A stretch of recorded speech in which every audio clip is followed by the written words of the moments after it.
You got your coffee? I got my coffee. You got your coffee?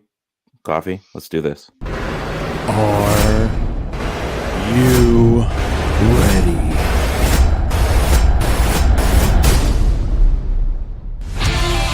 Are you kidding me? That's what? Yeah, every so often it happens that Ryan is right. 100% right. Not even a little bit right. Tucker Pullman, 2 points last game. No kidding. My man! Hey, neither does me running shirtless, but that turned out very well. Welcome to the PP1 podcast. Hello, friends. This is Ryan Henk, PP1 podcast at the Masters. Good morning, everyone. We are we're doing a morning podcast, Saturday morning. We thought, hey, what a better way than sleeping in just to record a podcast, because that's what we do. Because what else do we have to do? Well, actually, probably a lot, but that's not the point. To do, I think. Yeah, there is a lot to do. Welcome to our show, the PP1 podcast. As I've already told you, we're on the Hockey Podcast Network, a menagerie of hockey podcast shows. We tried to make this happen this week. It's been a busy week. Ted's a very successful businessman now, so very successful. So we got to make sure. I'm gonna, it's we respect what you're doing for our town here, and so I've been freaking crazy busy, got lots on the go. So we're doing it this morning, and I mean, why not? We both have the day off, watching the Masters in the background. You can tell we've got our PP1 podcast Masters hats on. Very clever. We could make another run if people bought them, so it's always a possibility.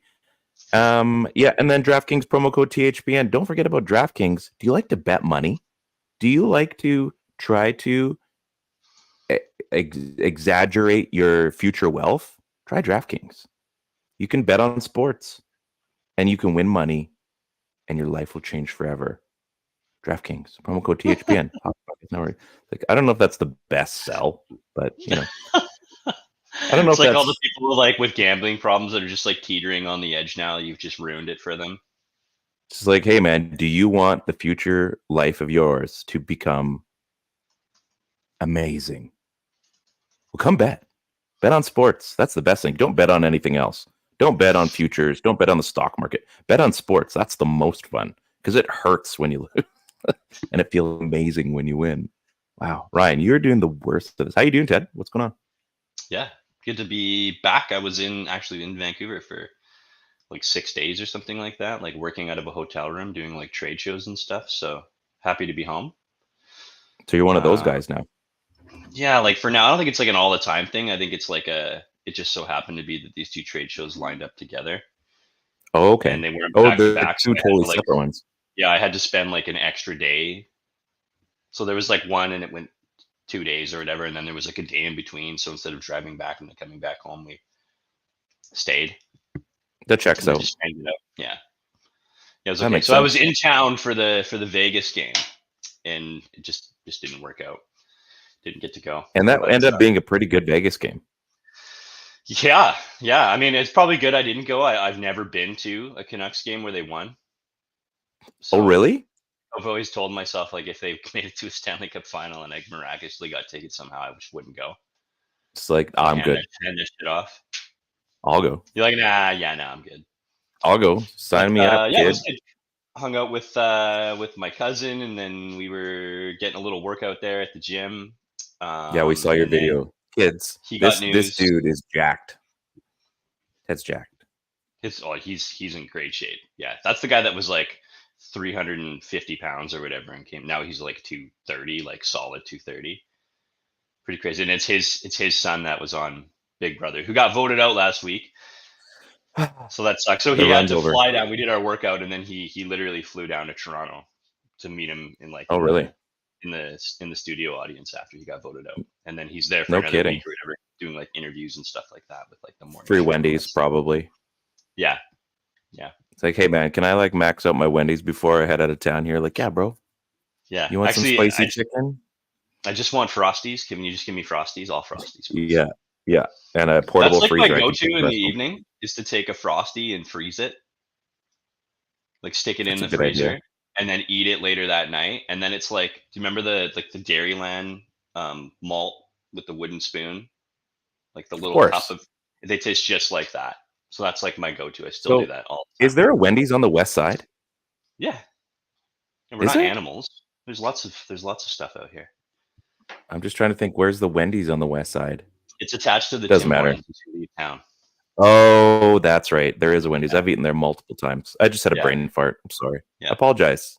Of course, it's a great Wendy's, especially if you're me and you're on the road all the time. You're like, oh, I got a job out in like Peachland or something. Like, time for that spicy chicken. Here we go. Here we go. All the I'm not. spicy chicken. I haven't done as many. Frosties though. Yeah, I've tried to like I lay just off the like the fast food burgers and stuff like that since the heart surgery. Like that, there's yeah. nothing saying I can't have them. I think I'm just like trying to, but that doesn't stop me from eating a couple of Frosties a week. So You're your own person. You're an adult. You can figure it out. that's why we guy it, right? Yeah, Yeah, exactly. like So, I folks, run to the pub to meet you for wings so that I can have the calories banked. you don't feel like you're guilt tripping the whole way home. That's right.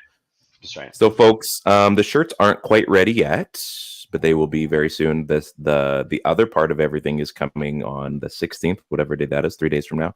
So we're gonna have all the stuff ready. I'm hoping for next week, just in time for the playoffs, just like I planned, because I'm a good planner. So again, if you've purchased one already, I will make sure that those are in transit. Or if you're planning on coming to town, I was chatting with Grant. He was supposed to be here this weekend. Good friend of the show. And the guy that he was Didn't helping work out. move, his whole family got sick or something. So, and if anybody knows about the sickness going around, you do not want to be down with the sickness, because it is not fun for people. Ooh, ah, ah, ah, ah. So anyway, t-shirts, $30. We'll work on the cheapest way to get it to you. If you buy one, if you live in town, I'll hand deliver it to you, because I'm a man about town. I can do that. Plus, it's we do cool to that. see people's faces, because that's what people do. I also came into some funness this weekend, or this week, plural. I don't even know what I'm saying. So you guys have all seen my golf videos. They're pretty fun. Instagram, Twitter, whatever. So like you guys saw, I got like the cool Lazarus, the wedges. That was like the starting point. That was like my gateway into my obsession with the rest of golf. Like your Anyway. gateway, yeah. Yeah. So anyway, I've been putting out some content with them or for them, and they've been like, hey, this is pretty cool. So I got a few clubs sent to me. I mean, so far. So I got a pitching wedge, a hybrid pitching wedge, which I'm excited to try. I think we're going to the driving range today. And then I got a new putter, which, not like I don't need another putter. Like how sick is this? Got the mallet putter. Big fatty grip on there. I'm gonna make sure I don't hit like my light fixture here. Like this thing, you should see the videos if you guys haven't. I was draining putts like you wouldn't believe yesterday. And they have left-hand corner. Is that a pillow? I don't know. In this top? No. Yeah. Yeah, it's a pillow. Okay. Yeah. Sure. This is the spare pillow for the den. Fun fact. This is a hide a bed that I'm sitting on right now. It's also duals as a couch. Wow. That's how high beds work. Yeah. So anyway, the whole golf thing's turning out pretty well for me. So check out their clubs, and they're like dirt cheap. I mean, you can get in for a brand new like club, like a hybrid or whatever, for like $70-$80. Yeah. I suggest buying multiple. It's cheaper on shipping. It's good looking stuff too. Man, they're like, Maddie and I were out a couple weeks ago in the rain. That was fun. And he was my cameraman, and it was so funny. But I mean, I had my 2 hybrid, and it was like, I think it was like 277 to the pin, and I think I banked that thing like 250 on like no 3-wood, no driver. I just smoked it, and it didn't feel like anything. So Lazarus, people don't really know a whole lot about them, but they're direct to consumer, so that's how they keep the prices down. And quite frankly, I know everyone watching our show is not on the PGA Tour, so try them out. What do you have to lose, man? Add a club to your arsenal. Have some fun. Look cool, like me. I think I'm gonna have to hit you up for your extras now. If you got doubles now, I'm gonna have to maybe buy some of that old stuff off. Yeah, now I'm worried because now I've got extra clubs that I might need to sell, and they're not going to be giveaways because I pay too much money for them. So we'll see. We'll see what I got. We'll see what I got. So that's on the golf thing. Today is Hockey Card Day, National Hockey Card Day. So I feel like we're in like plug mode right now. So Player's Choice. If you are in Kelowna today, go down to Player's Choice. They have National Hockey Card Day. You get free hockey cards. If you spend, I think, like $10 on like Upper Deck stuff, you get the Connor Bedard like special card. There's cool giveaways and all that. But if you're not in Kelowna, go to your local card shop, National Hockey Card Day. This is kind of what got us started a few years ago before COVID. And when Quinn Hughes was a rookie, way back when. And we ended up going to that, and we ended up hooking ourselves up with Quinn Hughes rookie card through one of our local, the what's it called, the little draws or whatever. So since then, my life has been ruined with hockey cards because I own now way too many, but totally worth it. Good time. Go support your local businesses because they got to pay the bills too. And it's a lot of fun. They're usually pretty nice people. So Player's Choice, we're going down there after the show. After the show. So go check it out. Totally worth it. Plus, you're supporting hockey, which is a great sport. In addition to being National Hockey Card Day, it's also Canucks Game Day today. So Vancouver's Canucks Game Day. Heck of it. Who would have thought at the end of the season that this is going to be such a pivotal game? And it is a pivotal game. These are two very different teams that are coming in at like a huge part of the season. Vancouver started off so hot. They look so not hot right now. And the Oilers have been the exact opposite, running towards the stretch. So this is going to be, yeah, this is a super important one. This game could ultimately decide the division, which is pretty crazy. Which is nuts to say. So you're right. Like the Canucks were just like gangbusters. The Oilers were the absolute awfulness of the league. Playoffs. Oh yeah, like they were like McDavid and Draisaitl have nothing going on, and then they go on the heater of all heaters. They go and win. Was it like 16 games in a row? They were going for the record. They're just off of that, and I think didn't Arizona beat them or something, or Carolina? It was some team that like you wouldn't expect. Yeah, I think it was Utah. Like the unofficial Utah Coyotes beat the Oilers, and then all of a sudden, they reset, and then the Canucks. You're right. So it's almost like the Canucks and the Oilers are meeting each other in the middle right now. You know what I mean? Like they're kind of teetering out. I'm interested to see how this game goes because there's rumors that we're going to see Thatcher Demko in net tonight. I think that's a likely possibility. And I mean, the Canucks with Thatcher Demko are back, though? Well, that was my question. Like, do you bother doing that? Do you not? I don't know. I think because you need the points. I'm just trying to figure out my levels, people. I'm sorry. I think there's the camp that you want to start them because you need the points and you need to clinch the division. There's also the other part that, is it a game early? But I mean, what's going to be a day? Like, are we at the point now where a day matters? Maybe, maybe not. I don't know. It's going to be, I think everyone realizes the importance of this game. So if they're going to put him in, clearly they understand what they're doing. And they also understand that it's not just the regular season. Like they understand there's playoff implications. So they're not going to do something stupid. So there's just like no control when that happens, right? To move Demko. And it's very obvious that like, in addition to, Hughes and I wouldn't even say PD right now. I'll say Hughes and Miller for how important they are to the squad at the moment. Like, Demko is the linchpin of the squad. Like he's the guy. I mean, Tocchet said, what was it last night in that interview? He's our rock, and that's like no truer statement, right? I mean, this team has struggled with the Smith in net and has looked good at times with G-Loves in net, but it's not Demko, right? Like, no. They're not giving up like grade A chances by the buckets like they were, where it was expected that Demko had to win these games. But he also makes saves that those other two can't. Just period. Right? It's not you're a bad goalie to Smith. It's just like he can make a save in a pinch that you're not supposed to get out of a regular goaltender. When you have a top 3, 4, 5 goaltender in the world, you got to find a way to play him. So the worry is that although he's looked really good in practice, and Kevin Woodley's has talked about how amazing he's looked and how fast he looks and strong. That's still a controlled environment.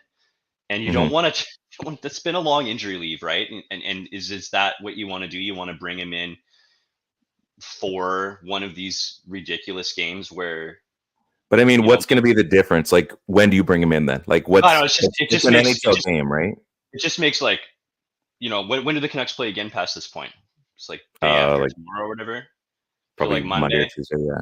right? Yeah. I mean, it just adds a few more games of practice, and coming back from injury, like 2-3 days could make a huge difference, right? From having to be at your optimal 100% best versus maybe a lesser opponent to do baptism by fire. So that's the give and take of this whole thing. But Thanks I know for including me, by the way, with the injury thing, knowing that I have had an injury in sports at one point. Yeah, Like, I've played just hard enough. I've played just hard enough to have had an injury. yeah. I mean, hey, that was a slow shout out to backhanded BMAC, compliment. rolled his ankle. He's not going to be playing for our little home opener for baseball. That should be Like an idiot too. oh Like, man, he knows the home BMAC. opener's coming up and just rolls like what an idiot. Yeah. So I'm Not good.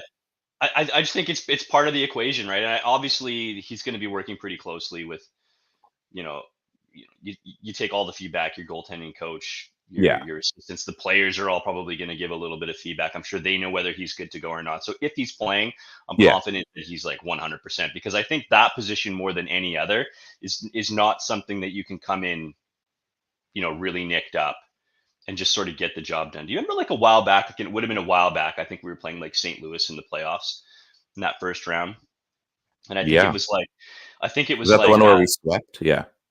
Yeah, like they were like flu ridden or something like that. Olin was out, and I think he had like I don't know, it was like his foot or something like that. And he came back when it was like not looking good. We inserted him into the lineup. The first time the guy touches the puck behind the net, the crowd just like goes crazy, and he didn't have to play nutty minutes. It was just him being back gave that emotional lift. Yeah. I think you get that to a certain degree for your goaltender, but you need your goaltender to be 100. You can't just be like in the lineup, kind of nicked up and playing for an emotional lift. You need him at 100. You should have chosen Daniel Sedin coming back against the Sharks or against the Kings. Sorry, I apologize. Yeah, right. I mean, hey, it's all the same thing, right? There's those emotional guys. Some of the players, I can feel like you can reduce roles a little bit and just having them on the ice. I mean, look at Toffoli coming back, right, to play in the playoffs and scored a goal, right? I mean, he didn't have huge minutes, but in the clutch, in the big minute, he was there. And athletically, it's more about him just being, knowing what to do in the situation versus having to outskill somebody versus like a goaltender, sort of like, that's what I mean, has to be on 100%. Well, it's like you look at Winnipeg, right? What is Winnipeg? Like, they're about to make the playoffs, right?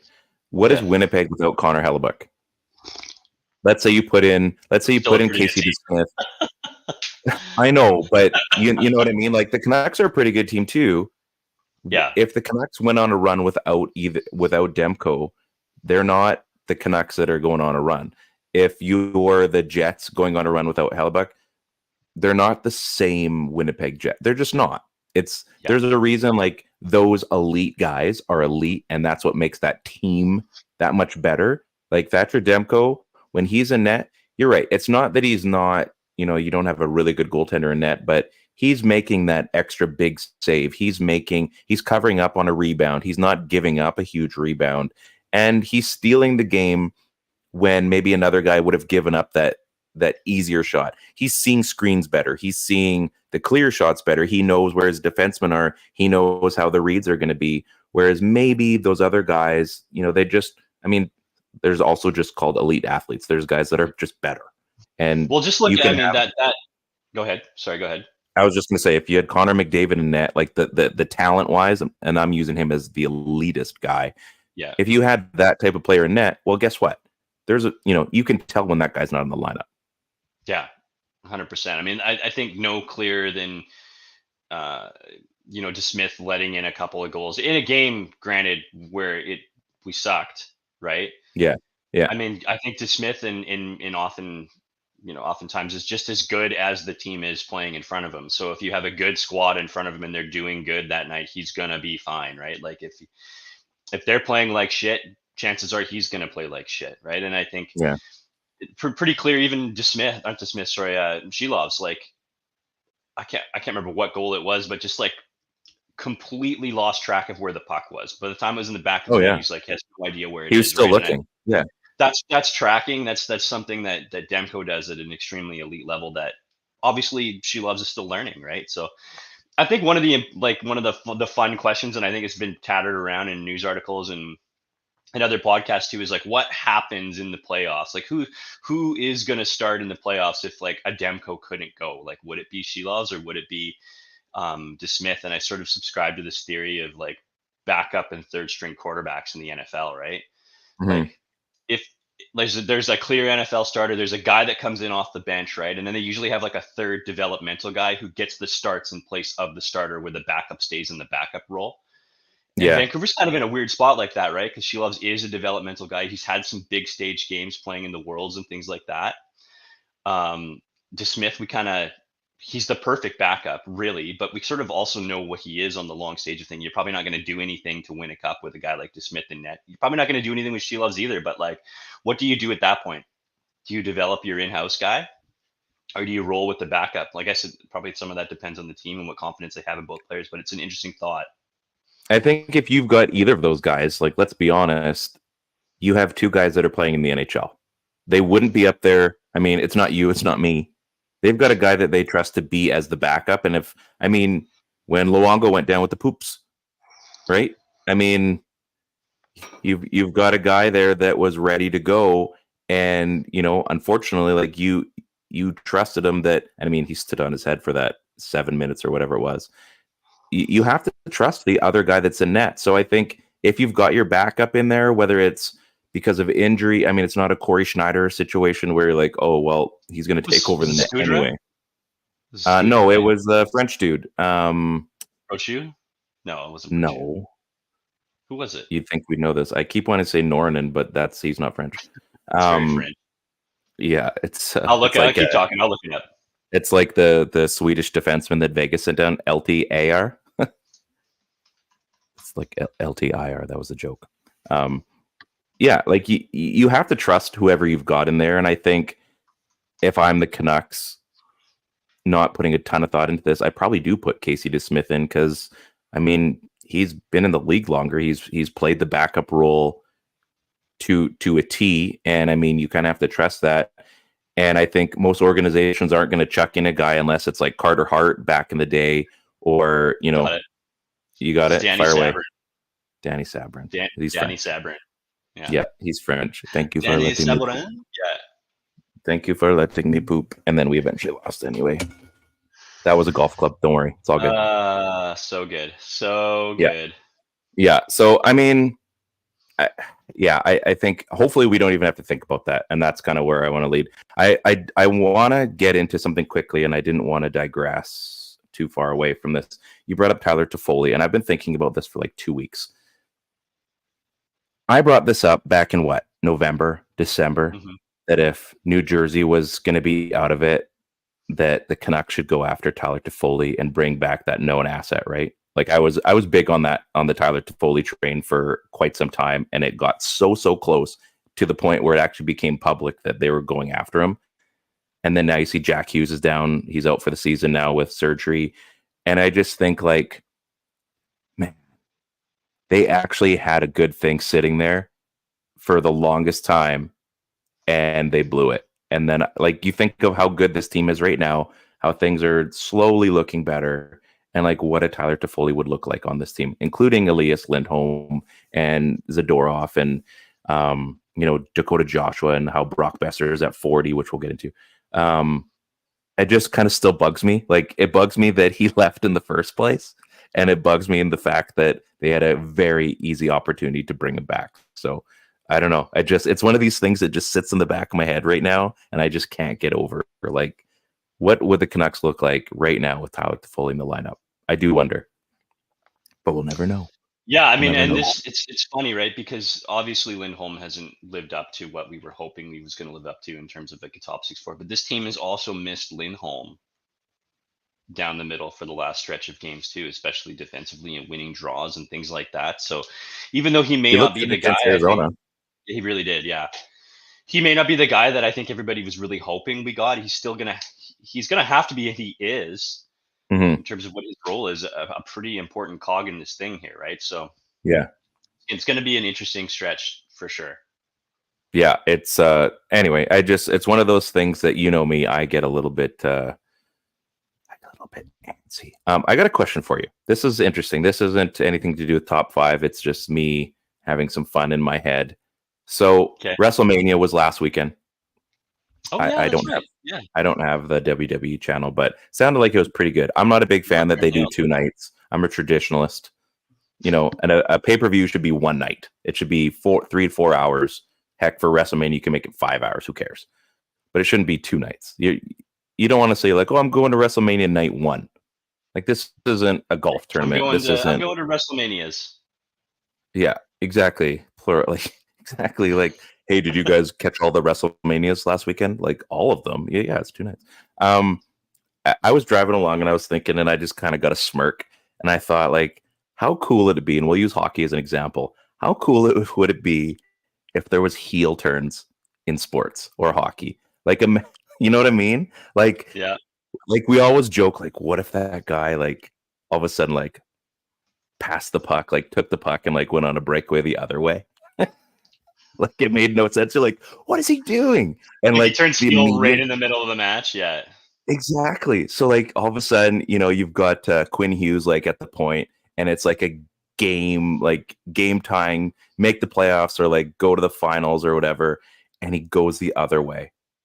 And he like roofs one on Demko, and the whole place just like I know this is so stupid, but like, think about it. How crazy would that be if you saw a heel turn in a game? And like I said, we'll use hockey.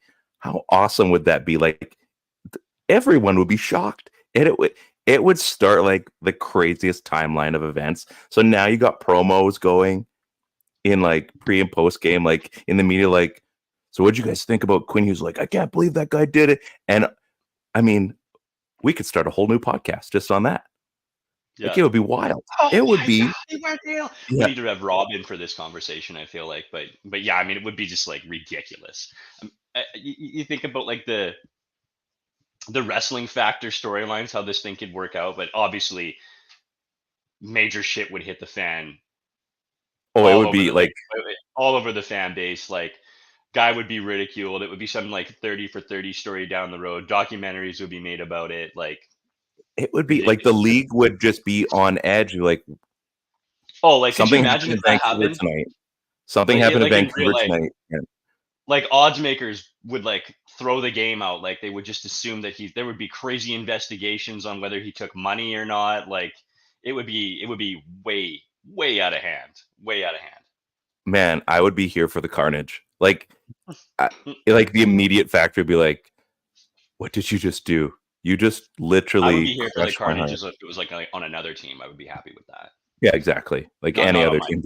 Yeah. Yeah. But I mean, like, how nuts would that be? All of a sudden you start seeing like these things are like down the road, like, you know, when it got to be the guaranteed, like in a match where a guy would come with a chair shot, or there'd always be like an interference every single match. But like, when you didn't see it coming, how great would that be? I mean, how great would that be if it was Connor McDavid that did that to the Oilers? Like the nail in the coffin, or Austin Matthews, because they haven't, you know, gone past the first round. Like something. Just like snap show, turn around and just like fucking Matthews. It was like Hulk Hogan. It was like Hulk Hogan when he heel turned to NWO. Yeah. And everything changed. Like, and so obviously the whole reason because that was the big deal, right? Everybody was talking about the Rock turn heel, right? And apparently he did a really great job. That's like pretty funny for one of the most popular men on earth to go in there and play heel and do a good job with it. But I mean, exactly. Hey, yeah. Man, anyway, I thought that would be so cool. Like, I hope that never happens. I think that would ruin. It would be like a mental snap show with the person if that ever happened. I think we're okay. Yeah, I think for the most part, we're going to be fine. So we got through Hockey Card Day. So I brought up in the rundown, like, Lindholm's back, looked really good in his return. I thought that was a pretty phenomenal game, even though they lost. Miller is absolutely going ham right now. Quinn Hughes looks like, I mean, we joke about the whole cheat code thing, but I mean, Quinn Hughes looks like the human cheat code for, like, we've never had a player that just does 9 points in 5 games. As a defenseman. Sorry, kids. In case you're wondering, not a forward. He's doing everything on the back end. Like, he is, what did they say? He's only like 40 points away from being the all-time leading scorer for defenseman for the Canucks, which Doesn't say much about the rest of the history of this team, but I mean, that's insane. He is just so. Any shift you watch where whether it's a power play or it's him driving and he does like his little button hook kind of not a la Drew Doughty, but he just has these moves where, I mean, and he's in the peak shape of his life too, so he can do these things. But he is a game changer in every sense of the word. He can break it open. It's just there's so few guys that can do that in the league at the defensive position, let alone on this team, and he has that ability. Period. I remember, like, we all remember the feeling of Brock Besser when he came and how, like, it was always special when he got the puck because you're like, something magic's going to happen. And then we got Pettersson. Like, I've had this rant before. But, I mean, we go hindsight and we look at everything. Quinn Hughes has now done it every single year he's been here. And he's only gotten, like, insanely crazier with those same feelings. Like, he's just, this season, the things he's done, and we haven't even hit 82 games yet. Who knows what it's going to look like in the playoffs. The things he's done this season alone almost trump what he's done in even his previous seasons. Like, it's been that incredible of a season for him. It's been a couple of seasons worth of work, right? Especially early on. Maybe not the last one and, you know, that kind of idea. But, I mean, you're looking at Matthias Olin, you know, 325 points. We did it in 770 games. And then I'm looking at, you know, everybody knows that Alex Edler is the franchise point leading scorer defenseman, 409 points. Very impressive. But he did it over a span of 925 games. That's a long time. Quinn is at 332 points in 362 games. He's almost a point per game player at the defensive position. And then the only other guy who's really put up points at a high level in terms of game played is probably like Jyrki Lumme. Like 43 goals for Quinn so far. You've got Alex and Matthias are 93 and 99, and Lumme sits there at 83. Like, that's all time. It's all time though, right? Like, you're right. There's a very good chance he's going to be the all-time franchise leading point defenseman in by next season. Do you think they're going to have a shirt made for him like mid-season, like a la Connor Garland? There's going to be so many shirts, man. Yeah. Quinn Hughes games played T-shirt. Yeah, I mean, you want to talk about like heel turned the hero turned heel, or heel turned hero in this case. I mean, you look no further than Connor Garland. Yeah. Right. I mean, how's that for a story, right? Rumor comes out, trade request. Everybody hates on him. He's had a couple. And it was actually public. It wasn't even a rumor at that point. It became public. Had a tough 3 years, right? And then all of a sudden, that line gets together. That line that was like outscoring the opposition like 25-11 or some shit like that. Yeah. With Bluger and him and Dak, and it was.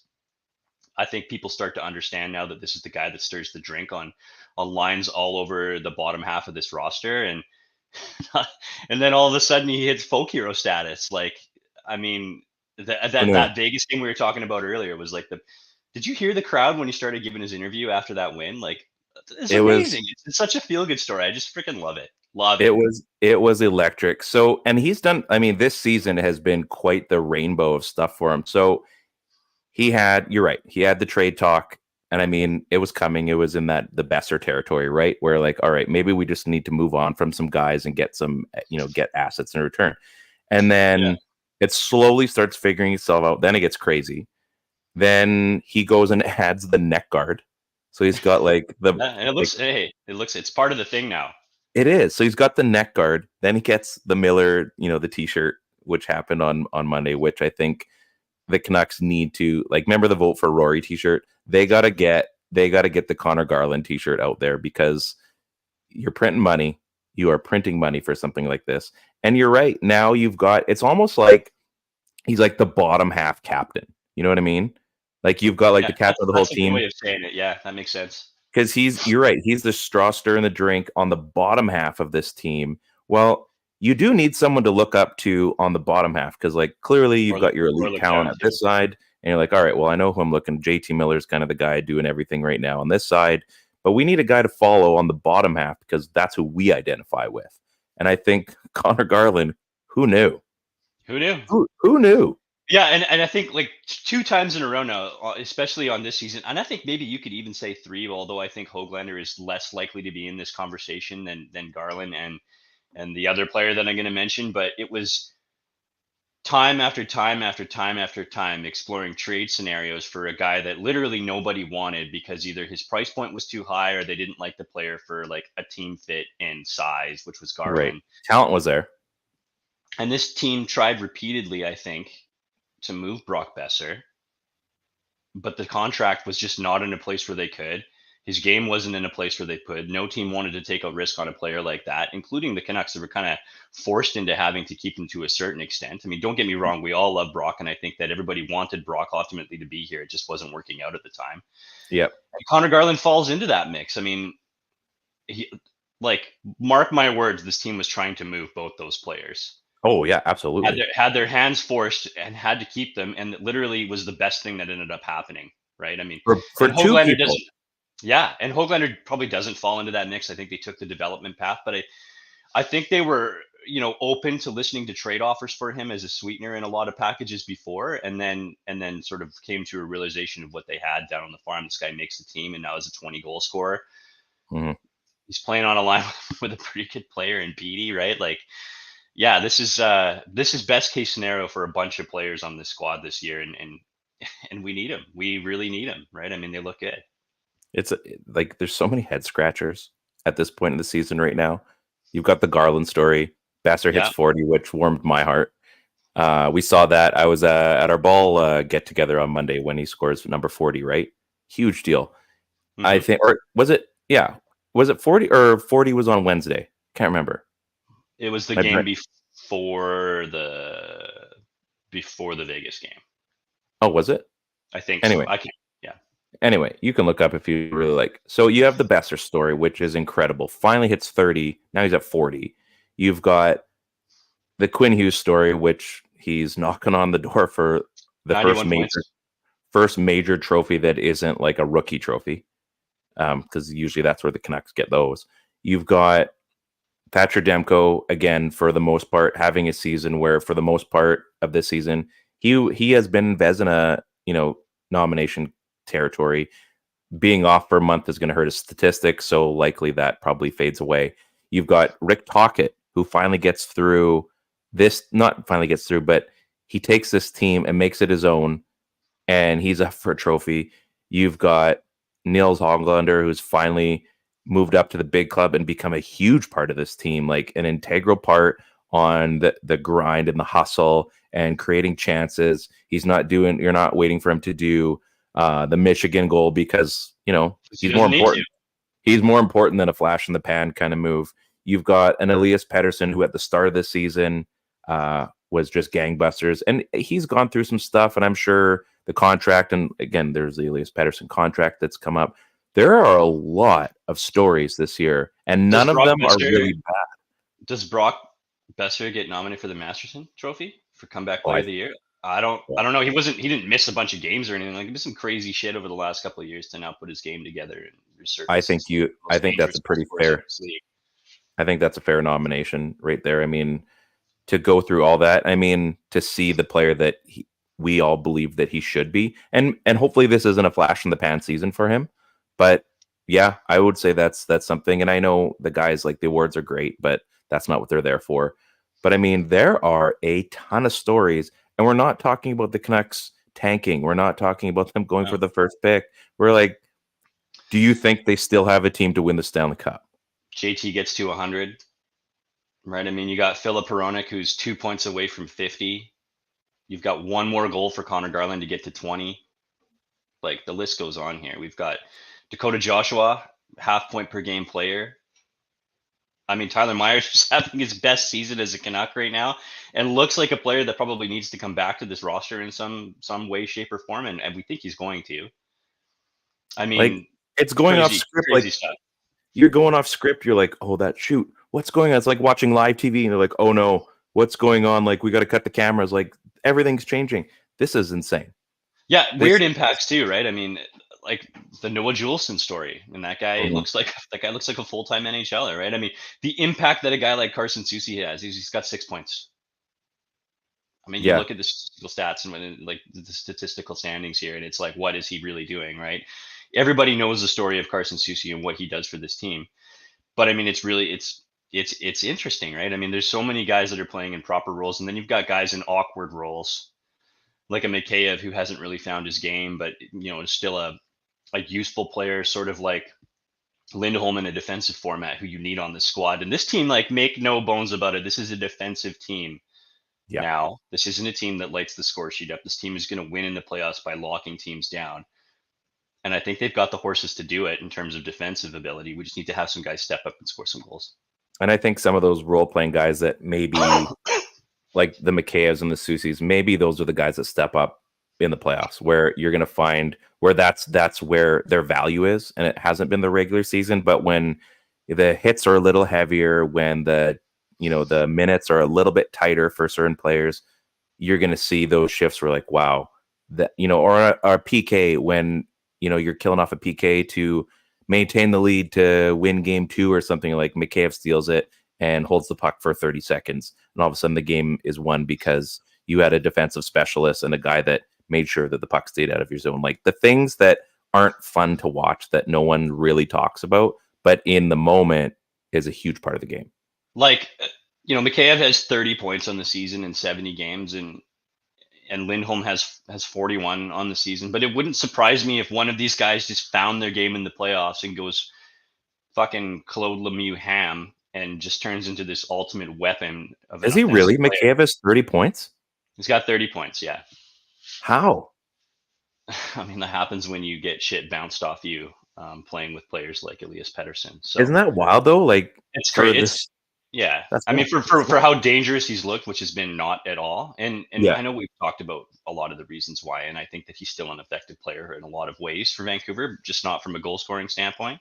Mm-hmm. But it wouldn't surprise me if some of these games guys just found their game in the playoffs. Like, if this team were to go on a cup run and, Mikheyev pulls a Matthew Barnaby or a Claude Lemieux, like, it wouldn't be unrealistic to say, that he goes up and puts up 20 points or 22 points in a long playoff run, right? I mean, crazier shit has happened.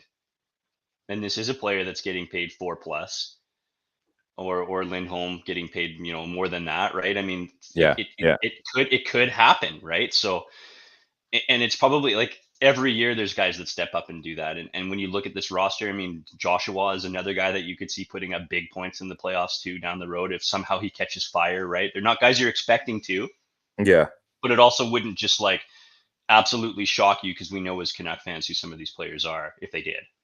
Yeah, there's a lot of interesting stories that I think, and I hope we get to explore them till June, to the end of June. I hope that is what happens. But first, Edmonton. Yeah, but first Edmonton tonight. So a couple more things. We do have our feature segment coming up in a second, but the big news this week from Tempe to Utah, that needs to be like a movie or something. Maybe that'll be the 30 for 30, Tempe to Utah. So you go from playing in a building that hosts less seats than the Kelowna Rockets do on a regular season game to Utah, literally in a week. This thing changed on a dime. Arizona's like, yeah, we're not paying for a new stadium. We don't want you guys anymore. This is, this has gone on long enough. Somehow it took 25 years. And they're going to Utah as of like this week. Like, I don't think they have any more home games. Is that correct? To a smaller arena? Did I hear that correctly as well? I think they're building a new one. So it's 11,000 seats, but they are building a new one, I believe. Or maybe you retrofit where the Jazz play, I'm assuming. And, but I think regardless, the fact that this has happened, that this is official, is pretty bonkers. Like, the NHL, it sucks for the fans. It sucks for the people that work in the organization, that have built a family, built a life in. Sure, all that sucks. Like, unequivocally, it's terrible. It's really shitty news for a franchise for a long time. So when we say stuff about this franchise, it has nothing to do with the players or the people that work within the building or work with this franchise over the years. Much respect to them for hanging on for so long. This has only to do with ownership. Mm-hmm. It's the situation alone. Tiger just missed a putt there. Oh, I got it in the background. He looks huge, eh? Man, I would like to look like, I would basically you in 10 years, but right now. I would like to look like that. Like what you look like right now, 10 years from now is what my goal would be. I think a lot of people's would be. Okay. But you're right. It's pretty insane how this has gone on for so long.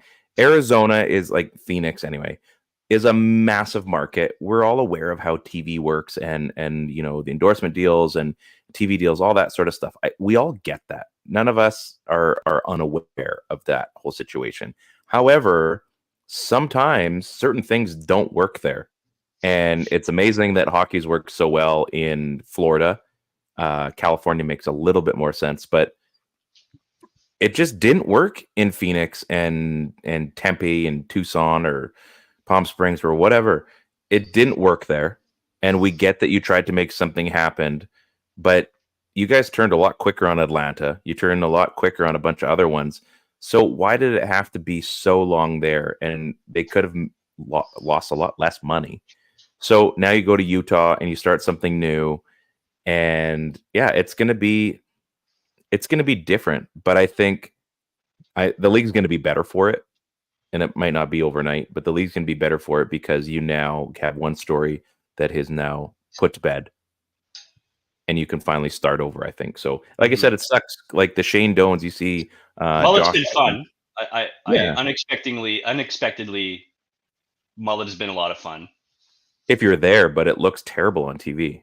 Doesn't Like look I was good. watching them, I said to Christine, I'm like, it looks like the Rockets are playing on TV. Like they're trying to hold the tight angle as much as possible because as soon as you go to the wide angle, you're like, oh, there's like 80 seats where the cameras can see that are empty in a 4,000 seat arena. Like when you can't even sell a pro sports team. Yeah, you don't have the like 4, the wrestling backdrop where they like put the black tarp on all the seats that aren't in there to make it look like. Yeah, it was like WCW Nitro when it came to Kelowna, and like they didn't even sell all the seats. Like that's bad. WWE hasn't had a non-sellout since WWF, but really they're all non-sellouts. Yeah, it's just one of those things that needed to happen. And it sucks. It sucks for the fan base because I know there's lots of diehards, and I mean it kind of sucks for all the people that would make the trip from Palm Springs and you know go down and catch a hockey game for all the snowbirds. But I mean, hey, I hear Utah's fun. I think a lot of people are married to this idea. Yeah, I mean, it's still dumb, but yeah, I got it. Yeah, it's good. You want to finish up on a fun note? Yeah. You see what I did there? You want to finish up on a fun note? Yeah, let's hit it. Top five. You got a good one? I had it back in case you didn't, but I mean, if you really want to go with yours, we can do, or Christine's, I should say. Yeah, I think we should go with yours because I think we can get pretty creative in here. I am just going to pull up the notebook. I like your top 5 list, but I want maybe a little bit of time to prep. I think. Yeah, we'll still do that one. Maybe we'll do that one next week. Mm-hmm. We'll do that one next week. So I like it better than this one. I think I want to do it justice if we're going to take some time on it. I think it's going to be awesome either way. So without further ado, what is our top five? So today in Kelowna, it's supposed to hit 21 degrees. Oh, wow. Right? I mean, I can just smell already, and it's not even 5 o'clock yet, the barbecues that are going to be going off today. It's tarps off already, and it's not even May. It's already tarps off. It's barbecue season. A barbecue to me means great food and like a variety of different ways of doing it. We could get into the great food conversation, but I think maybe we'll dumb it down a little bit. And with great food comes great responsibility. Condiments. That is you know what? That's fair because it is a pretty big responsibility because you can screw this up. Yeah, you can mess it up. You could put ketchup on a steak and I'd punch you in the face. I mean, only Garrett can do that. Only John Garrett can do that. It's so wrong on so many levels. So, okay, so condiments. This is everything. Everything. So we run the gamut completely, right? I mean, there is literally so many. You can look up a list of top 50 condiments and you're like, I like all of those. Mm-hmm. Except for yellow mustard. What hits your top 5 is the real question. Right. So I'll give you first pick in this maiden voyage, Ryan Hank, bogey putt on 18, always 94. Condiment, please. Okay. So I don't have this currently in my fridge. I know there was a time where there was a shortage of this one, and I put it. I mean, Frank's Red Hot, you'd think would be the answer here. They put it on everything, but this condiment, I've got boxer shorts. I've got a T-shirt. This condiment can pretty much go on everything. Like I'm talking eggs. I'm talking hot dogs, smokies, burgers, potatoes, corn. What else? You name a food, you could probably put it. I mean, honestly, it tastes waffles, really good on hard-boiled eggs. on waffles, even you could do it if you had the right like additional condiment. I feel because I wouldn't put that direct. I'm talking about sriracha. You can't go wrong with the chicken on the bottle. Sriracha? Sriracha. It's that silent R that screws me up. Is it a silent R? I think there's like a couple R's. Sriracha. Samsonite. That was way off. Sesame, Swami. Sriracha. That's that might even be my first pick. Like not just the first pick, but like my number one. Okay. So I do actually have to go buy said condiment. How did sriracha? It doesn't even correct it in my notes, so I spelt it way wrong. It's so bad that I got it wrong regardless. So love it. The red and the green, the chicken on the bottle. Sriracha, number one for Hank the Tank. Who do you got? Pretty funny story about that too, right? I mean, the guy that like moved here from wherever the heck he moved here from was like, I'm not doing any marketing on this thing. Hot sauce in North America sucks. I'm gonna make this like 2-ingredient hot sauce, and I'm gonna make it available to everyone. Yeah, and I'm gonna make marketing super simple on it. And his like from the rumor is that he's never spent $1 on marketing. I get it. It makes and sense. This thing just grew into this empire that is sriracha. So do you remember when there was the shortage because of the factory? Do you leave your sriracha shutdown? out? Yes. That's in California, and the smell was like so bad because it was like going into like the town, and they actually had to like shut down. Like this is like the wildest stuff. Like you couldn't buy this kind of marketing. Like, hey, your stuff is so good that the town smells, and we have to stop making it for a bit. Do you leave your sriracha out, or do you put it in the fridge? In the fridge. Oh, you can leave it out. Oh yeah, it's just fermented peppers. No kidding. Yeah, I like it in the fridge. It's a brain thing. Yeah, it's a brain thing. But good to know. I might read. Oh, okay. Well, if you don't put it in the fridge, it's not a big deal. Don't throw it away. Oh, okay. Yeah. So is it like Bailey's? Well, I mean, I don't put alcohol in the fridge unless it's beer because I want to drink it cold. Yeah, but Bailey's, is it okay to leave it not in the fridge? I think so. Yeah. Yeah, because I know a lot of people do. Anyway, it's a cream. It's just a weird question. Anyway. Yeah. Okay. Side note. Sorry. That's another top 5. But I digest. Fire away. Yeah. Worst case Ontario. Yeah. For all the BC boys, and I feel like that's more than we think. So it's not like somebody from Ontario is going to hear me say this and have no idea what I'm talking about. I'm going 000 sauce. Oh, the 000 sauce. So you got that creamy mayo. You add that shot of red hamburger relish. You mix the two together, and it's a match made in heaven. 000 sauce. Good for fries. You slap that shit on burgers. Turns out that it's good on a bunch of other different foods. By far and away, my favorite on a sunny start. That's kind of the go-to for me in the morning. If I could do a sunny start every morning, I'd be a happy man. And obviously we do our own versions at home, but if it doesn't have 000 sauce on it, it's not as good as it should be. Interesting. That is a good pull. I think that is more of a BC thing, but I think anyone, you're right, that comes out here, you try something once, you're hooked. You are hooked. Mm-hmm. Okay, that sets the table for me. I'm gonna stick on a spicier note because this has come to light in the last, I don't know, 10, 15 years, I'd say. This hasn't been like in my wheelhouse forever. I hate mayo. I'm not a big fan of it. I just don't like, I like it in dip. I like it mixed. I like it being like an ingredient, not the sauce, if you will. I know some people dip their fries in that, and that's great. Good for you. But it's apparently, to me, in my brain, this is an entirely different category. Chipotle mayo. Oh, okay. What about sriracha mayo? That I would be fine with that too. I've What done about, that. do you like mayo chup? My kids love mayo chup. I don't like ketchup, so no. Yeah, same. So Yeah, spoiler alert: ketchup will not make the top 5 list in this conversation. Anybody who's listening along right now. yeah, ketchup's gross. It's an ingredient as far as I'm concerned. No sugar sauce here, folks. It's just again, you add it to barbecue to make a custom barbecue sauce as like an ingredient, as a base. And even then I still use barbecue sauce to amplify my barbecue sauce. Okay. So that's where I'm at. So yeah, I'm gonna go with the Chipotle mayo because you can't go wrong. Like you talk about Triple O's, they have a really good one. Basically any pub has a pretty good one, even if they're just using what I buy from Costco. I don't really care. There's some pretty good ones out there, especially like the thicker it is, especially with Triple O's, their fries are really big, right? So if you get like that good, like if you can like scoop it and you can break a fry occasionally, anyway, not all the time. You don't like mayo, but you like Triple O sauce and you like spicy Chipotle mayo. I know. Or smoky, I would say.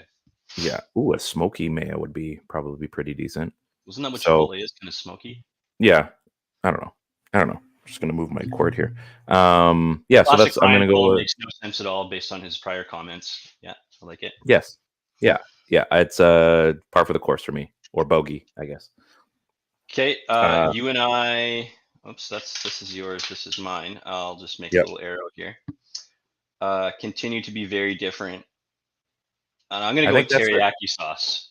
Oh, and I'm not talking about like the VH1 teriyaki sauce that is like thick and syrupy. I'm talking like homemade, legit teriyaki sauce, like 1 cup of soy sauce, a half cup of mirin, and then a half cup of, I can't even remember the other ingredient. Oh, sake. Is that like Maui ribs? Like would teriyaki be on a Maui ribs? You could put it on a Maui rib, but you'd have to marinate it in this kind of teriyaki sauce. So this teriyaki sauce is like the consistency of like soy sauce. Gotcha. So 1 cup of soy sauce, 1 cup of mirin, or a half cup of mirin, half cup of sake, and a quarter cup of brown sugar. Boil that up, boil all the alcohol up, put it in a bottle, sits out, just like sriracha, it can sit out on your counter, and then you use that to cook, and it's the best. Maybe I'll make you a bottle, Ryan. I like where this is going. Teriyaki in so much of my cooking, fried rice, all that good stuff. I like where this is going already. That's like a high-end condiment, and then you put that on whatever. It is like level up shit over just regular soy sauce, which I also love. But because of this, homemade teriyaki sauce doesn't make my top 5 list. I'm impressed with you. I'm gonna go old school. Like what? What are you talking about? Where is this going? This is now for me. This is only like a one food condiment. I don't like it on anything else. Although variations of it I would like. But I'm going to go with the OG, the one that if you don't have newer carpets, you can't get the stuff out. Mustard, yellow mustard. Oh, yep. Hot dogs, Smokies, yellow mustard. You know what? There's so many amazing mustards in the world. So many spicy mustards, freaking all these Bavarian mustards. I've already done 2 spicy things. I don't want to keep doing spicy. You go to Germany, like the honey mustard, the Dijon, like, and you pick regular North American yellow mustard. Okay, because it's the Masters, and you reminded me of something. Because it's the Masters, can I have a mulligan? Can I have a mulligan? Yeah, like, please. Okay. I'm gonna dial this back. Pretend that you guys didn't hear this. I'm going to redo this. Now, this is a BC thing. And in fact, I think a lot of people sometimes get these confused with a different sauce in British Columbia, more so Kelowna. But I'm going to go with Mississippi sauce, honey mustard. Mississippi sauce, oh, man, that is some good shit right there. It's like $6 a jar. You can go through it in like a sitting, unfortunately, if you have a family. But it is worth every single penny. When you pour it out of the jar, it has the consistency of like thick water. So it's you got to be careful when you pour that stuff out because you can put a lot of it. So it's kind of similar. Like some people will say it has like a resemblance of pachos or like the pacho honey mustard. Yeah, but it's not. It is different. It's made in sycamoose, believe it or not. And this stuff, the first time I ever had it was with brats, and like just poke with the Q-tip or not Q-tips, toothpicks. I apologize. And this stuff changed my life. So we introduced our kids to this a couple years ago because it's an expensive condiment. So we don't buy it a lot. Where is it now? I haven't seen it. IGA has it. I think Save-On has it. Okay. But if you're out and about your channels, pick me up a thing and I'll e-transfer you $6. It is worth buying. I think we have 2 almost finished jars in our thing, so there's $12 right there. That is basically the price of a coffee now. It's you cannot go wrong with this sauce because it's good with fries. You can put it on burgers. You can put it on, eggs. If you can do you can do it on a bunch of areas. It's good with any meat, I think. So yeah, I take back yellow mustard, even though I do like it, but this is a more versatile choice. So I'm going to take out yellow mustard. Yeah, I feel like it's also another mayonnaise based. So to me, that's kind of funny. Yeah, thank you. So yeah, Mississippi sauce. Check it out. You cannot go wrong with this stuff. Fire away. Good pick. Elite level pick. Okay, so I'm going to put my name in the hat with a little something spicy. So if you spent some time at any authentic Mexican restaurant, you'll see the little green bottle with the yellow and blue label with the green hot sauce in there. And so that's El Yucateco. It's like a jalapeno or habanero sauce. Okay.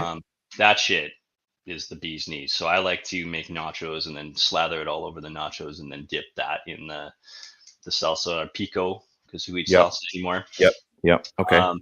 Expensive, but if you can get your hands on some El Yucateco, I believe it's called, that's where it's at. So maybe going to do Margs today with the Fishers. Maybe we end up there. Maybe I buy a bottle of El Yucateco. Maybe we order a couple tacos. Who knows?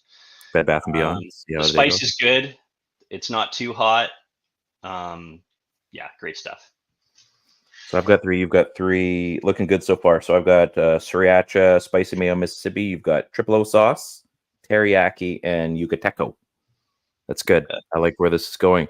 I'm thinking of my fridge right now, and I'm just trying to go through what we have and what we would normally buy. I'm gonna have to go with which one do I go with? This one or this one? Because I know they're different, but I'm just trying to think of which one I would buy more. I'm gonna go with HP sauce. Okay, you were talking about old school with yellow mustard. Yeah. HP sauce is old school. That was it's not around a lot. It's not something I buy really. That was in great grandpa's fridge, right? But it's good. Yeah, it's good. I haven't used it in forever, but it's got a very unique taste to it for sure. You can have it with steak. You can have it with burgers. You can have it it's great with chicken fingers actually. So I would highly suggest that with chicken fingers. Not something I'd buy a lot, but when you have it, you know what you're getting. You know it's there. Are you a sauce on steak guy? Occasionally. Huh. I guess it depends. Normally no, but I would say depending on there's the odd scenario where it just comes up. So yeah, I don't mind it. Sometimes maybe, you just need it. You're it does need a little bit of sauce. Mm-hmm. But I do if properly done, that thing should just be meat and spice. Okay. So yeah, HP. Let's go off the board a little bit. Okay. Yeah, I can appreciate that. So I find myself using this constantly, whether it's as an ingredient or just regular. And I've gone away from the classic Hellmann's mayonnaise. Yeah. Yeah. And my family uses an absolute ton of Japanese mayo. Jap mayo. So I don't know if anybody's I don't know if you've seen this. I know lots of people have seen this, especially people with a last name like mine. It comes in this sort of malleable, squishy bottle with the red lid, and then the bottle is inside a thing of plastic with writing on it that you can't read. Like crazy glue. Yeah, and then literally you kind of grab this bottle and you sort of just squeeze it almost like you're piping icing sugar onto a cupcake or something like that. Oh, weird. Okay. And then so it usually goes on the top of sushi and stuff like that. And Okay. sometimes they'll mix spice into it and that kind of thing. So we use a lot of Japanese mayo in this house. Tastes great. It's got a different taste to it than regular mayo. Ryan, maybe Mhm. you would like it because because it's mayo that you don't like, but it tastes a little different. So you seem to like all other formats of mayo. I would give this a try if I was you. It's also expensive by comparison to So Mississippi sauce, it but yeah, checks all the boxes of things that Ryan would be interested in. you got it. Yeah, you got it. That is so funny. Japanese mayo. Green lid. I'm just typing. So I can't remember if this is made by Sriracha or not. And I'm looking at Sriracha. Sure. Yeah. So do you remember? Now you may know what this is, and I'm trying to remember the name of it. So remember Koya in the mall? Oh yeah, for sure. So remember that red sauce that they had? It had like the pepper flakes in it. It looked like sriracha, but it wasn't. It was like more pasty with like flakes and stuff in it, and it was a little bit. Can't remember if it was runnier or not, but it was more of a heavier paste. Anyway, this Okay. stuff is like, I'm trying to find the name of it. I think it's made by Sriracha, if I'm not mistaken. I'm trying to find. I'll probably have to find it in a store and take a picture of it. But it's like, here we go. So they do make it. It's their garlic sauce, their chili garlic sauce, and it with rice and like ginger beef, spicy ginger beef. This stuff, noodles, it goes great with. Like you can almost use it as like a mix if you were gonna like make spicy noodles or like stir fry or something. This stuff is incredible. It's so good. Their chili garlic sauce. So